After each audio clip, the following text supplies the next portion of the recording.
Donc dans cette vidéo, on va terminer le cours des fractions, la première année collège, dans le livre, bien dans le manuel l'univers des maths, première année collège comme je viens de dire, la page 24 et 25. On va continuer et terminer le cours qu'on a commencé l'autre fois. Alors on commence. L'autre fois, alors on a su qu'est-ce que ça veut dire une fraction, ses composants et la comparaison. Donc aujourd'hui, on va continuer le cours. Cinquièmement, fraction d'une quantité. Définition. Pour calculer la fraction A sur B, les quantités d'une quantité Q, on partage cette quantité en B parties et on prend A partie. Donc, on calcule Q fois A sur B. Donc, alors, Q est une lettre qui veut dire la quantité. On va savoir cet exemple avec cet exemple. On calcule 2 sur 3 de 5. Alors, 2 c'est A, B c'est 3 et 5 c'est Q. Q, ça veut dire la quantité. Alors ici, ils ont dit la fraction de 2 sur 3 de 5. 5 c'est la quantité, ça veut dire on doit multiplier ce nombre, pas tout ce nombre mais c'est mon numérateur fois 5. On va calculer 5 fois 2 sur 3 est égal à 5 sur 1 fois 2 sur 3 est égal à 10 sur 3. D'accord? Maintenant on va savoir la division par un nombre décimal. Propriété.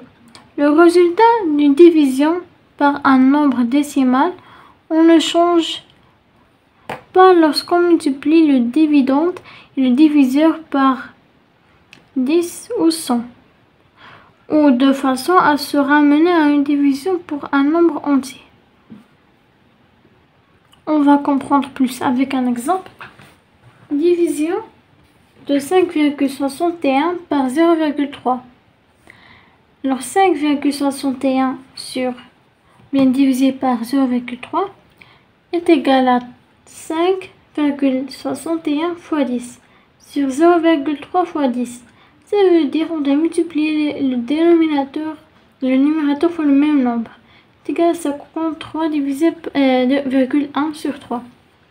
Alors comme on va voir ici, dans cette opération, on multiplie le dividende et le diviseur par 10. Le dividende et le diviseur qui sont ici, ça veut dire le numérateur et le dénominateur de chez une fraction.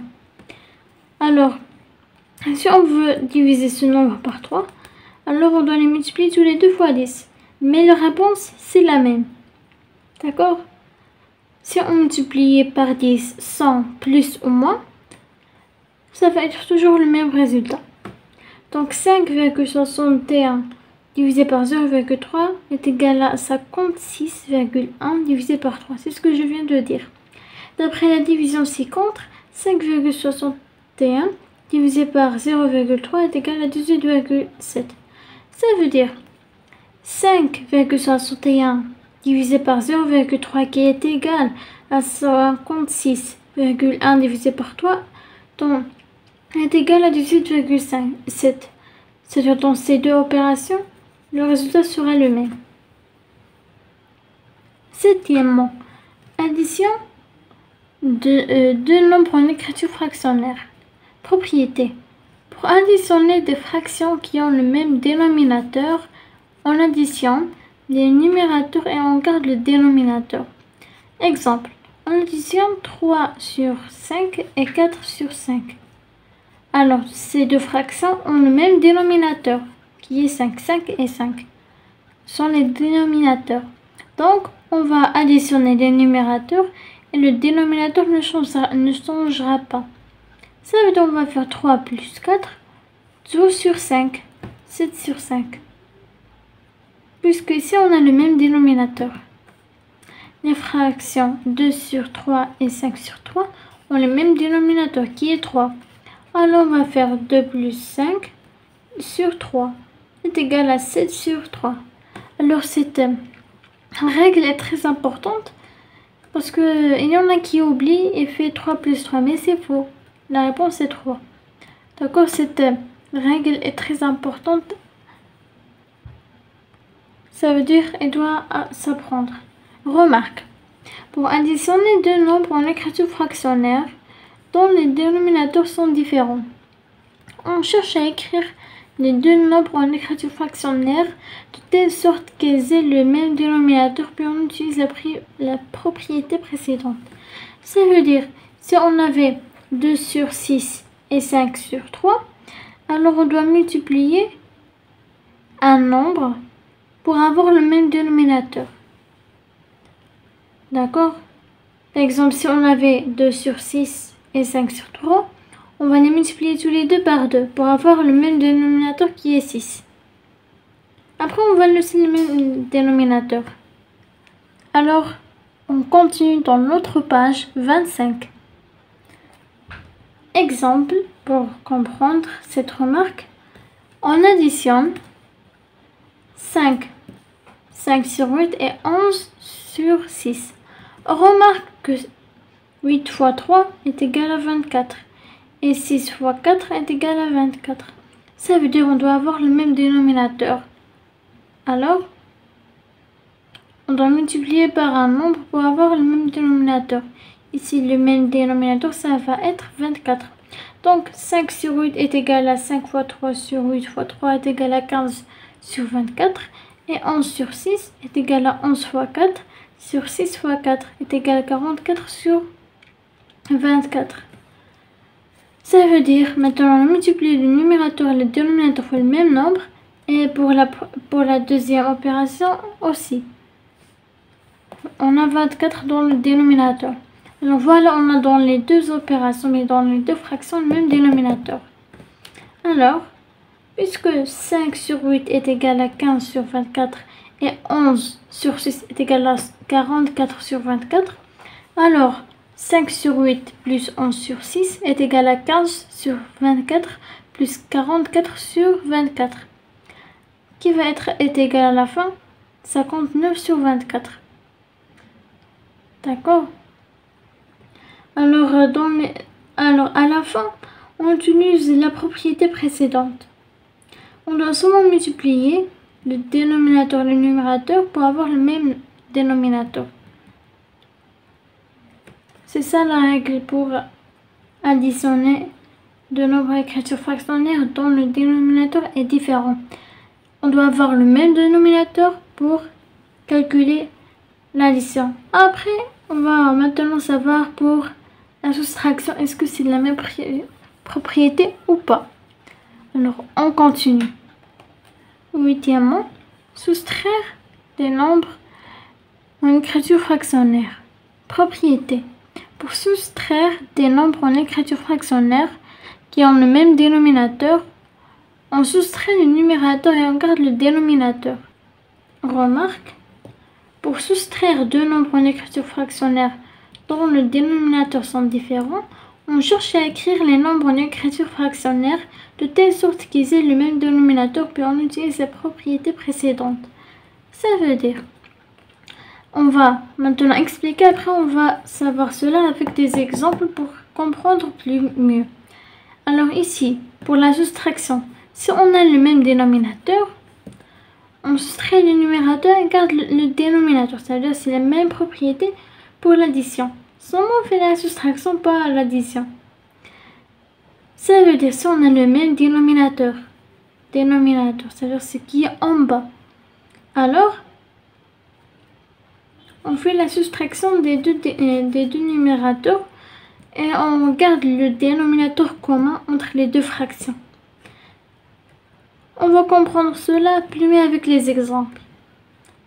Remarque, si on a les fractions dont les dénominateurs sont différents, alors on cherche à écrire les nombres en écriture fractionnaire de telle sorte qu'ils aient le même dénominateur. Ça veut dire qu'on doit chercher le dénominateur commun entre ces deux fractions. C'est-à-dire ça, on doit multiplier ou bien diviser. Puis on utilise la propriété précédente. Ça veut dire c'est ce qu'on vient de faire. On va faire la soustraction, mais il doit avoir d'abord le même dénominateur. Alors, on continue avec les exemples pour comprendre encore mieux, et je le dis toujours. Exemple, on calcule 5 sur 6 moins 7 sur 10. On remarque que 6 fois 5 est égal à 30 et 10 fois 3 est égal à 30. Ça veut dire on a multiplié le dénominateur fois 5 pour avoir 30. Et pour la deuxième fraction, fois 3 est égal à 30. Ça veut dire qu'on doit chercher le même dénominateur, bien le diviser. C'est-à-dire le nombre commun entre les deux. Et c'est 30, le plus petit. Donc, 5 sur 6, on doit multiplier par 5. 5 fois 5 et 6 fois 5, ça va être 25 sur 30. Ça veut dire 5 sur 6 est égal à 25 sur 30. D'accord? Et 7 sur 10, on va multiplier par 3 pour avoir le même dénominateur 30. 7 fois 3 sur 10 fois 3, ça va être 21 sur 30. Alors, 5 sur 6 moins 7 sur 10 est égal à 5 fois 5 sur 6 fois 5. Et c'est le même nombre parce que on a ensemble multiplié, donc est égal. Moins 7 fois 3 sur 10 fois 3 est égal à 25 sur 30 moins 21 sur 30 est égal à 4 sur 30. On peut la simplifier. 4 sur 30 divisé par 2 sur 2 est égal à 2 sur 15. Alors c'est ça la réponse finale. Et 2 sur 5 est égal à 5 sur 6 moins 7 sur 10. C'est-à-dire cela est le même nombre qui est ici. Seulement pour calculer, on doit avoir le même dénominateur. C'est ça la règle la plus importante. Pour calculer l'addition bien la soustraction, on doit avoir le même dénominateur. Et c'est bon. Et bien sûr, pour avoir le même dénominateur, on doit multiplier ou bien diviser le numérateur et le dénominateur fois le même nombre. On continue. On calcule l'expression E est égale à 7 sur 3 fois 1 sur 5 plus 2 sur 15 et 1 sur 30. On effectue d'abord les calculs entre parenthèses. On remarque que 15 est égal à 3 fois 5. Donc, 1 sur 5, qu'on a ici là, et on va multiplier par 3. Ça va donner 3 sur 15. Donc, 1 sur 5 plus 2 sur 15 est égal à 3 sur 15 plus 2 sur 15 est égal à 5 sur 15. Ça veut dire maintenant, puisqu'on a cette expression qui est un petit peu longue, on doit commencer par ceux qui sont entre parenthèses. Alors on a commencé par cette addition 1 sur 5 plus 2 sur 15, ça va donner 5 sur 15. Alors voilà, 7 sur 3 fois 5 sur 15 moins 1 sur 3. Alors on calcule 5 sur 15 moins 1 sur 30 est égal à 10 sur 30 moins 1 sur 30 est égal à 9 sur 30. Ça veut dire ici on a multiplié par 2. Pour avoir ici 30, le même dénominateur. Alors, d'après 1 sur 5 plus 2 sur 15 moins 1 sur 30 est égal à 29 sur 30 en total. Le nombre 9 et 30 sont des multiples de 3 avec 9. 9 est égal à 3 fois 3 et 30 est égal à 3 fois 2. Ça veut dire qu'ils sont des multiples de 3.